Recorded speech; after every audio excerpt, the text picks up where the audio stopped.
Partner, sa ilang sandali na lang, makikita na natin ang pinakahuling bakbakan sa M6 World Championships. Pilipinas at Indonesia na naman, partner. Nako partner, no, kaabang-abang itong laban na to dahil meron tayong tsansa na pahabain pa yung winning streak nitong Pilipinas. Dito sa M6 ay sa M series, no, na kung saan pwede tayong mag 5-peat champion dito.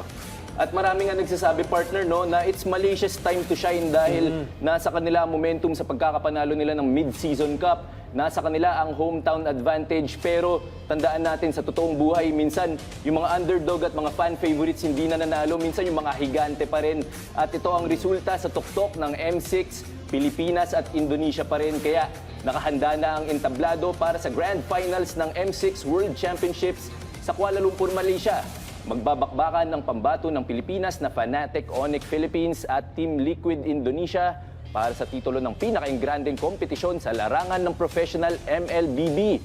Ito ay matapos makalusot ng TLID sa lower bracket finals ng talunin ng hometown team na Selangor Red Giants sa kanilang serye nitong Sabado ng gabi. Dahil dyan magbabakbakan ng FNOP at TLID sa ikatlong pagkakataon sa M6 ngayong taon. Sa kanilang unang dalawang engkwentro, pinataob ng Super Family ang mga Indonesian sa Swiss stage, pati na rin sa upper bracket finals.